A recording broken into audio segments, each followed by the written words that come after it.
Kale Ray, St. Thomas Episcopal High School. All right. So game just ended 5 minutes ago, but just kind of your initial thoughts of how the whole game played out. Well, we came out flat in the first set, a 25-10. Um, sometimes I can tell by the way we warm up, and even before our warm up, it's like, how are we going to be? And as much as we can say, let's go, let's go, let's go, have a lit warm up and all that kind of stuff, sometimes I just don't see it. And today I kind of didn't. And I was like, all right. And, our curls are pretty demure. They're very low key as it was. And I thought, all right, maybe they're just kind of soaking it all in and processing it.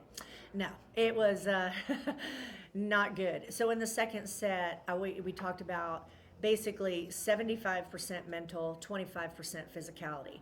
And yes, we hear 90-10, 110, whatever. But for us, that's what worked for them. And, our physicality is there. We've worked on some things. We had deviated from that in the first set. And in the second set, I felt like we went in and did it. And, of course, the result was we won. And then, of course, that got them up. But, we wanted to dogpile every point, basically, to get their energy high. No, that's good. And actually, Jordan said the same thing. So, again, we know if you're at this level, you got a great team. But what player really came out and had a big game for y'all today? Oh boy. I think at various times. So in the second set, Jordan was on, my number one.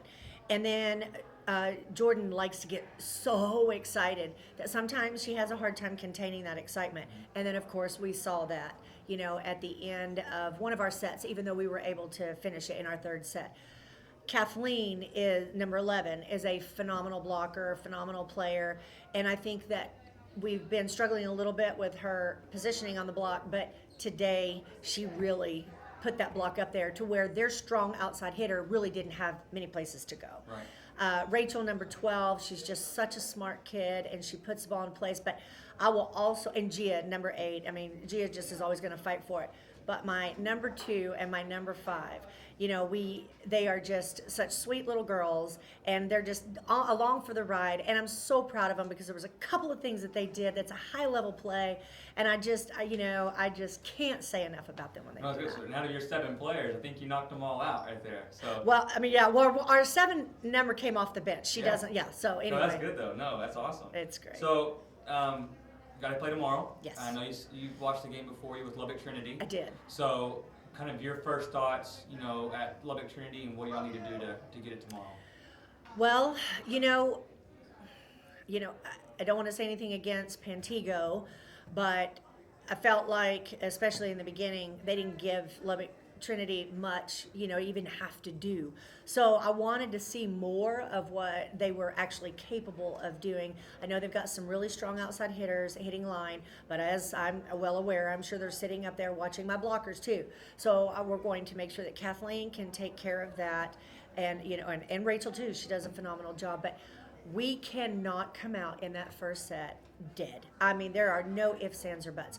We've got to come out on fire, and we have to stay on fire. That is not the type of team that you can play around with. No. Mad respect for them. I saw a lot of energy, a lot of power. They've got depth. All things that I definitely don't have the depth, but at times I can have the other. So that's what, and I think that this right here, what we just did, will excite the girls. They saw them play, and I think it will ignite them and know what they have to do tomorrow. That's great. Okay. So, sorry.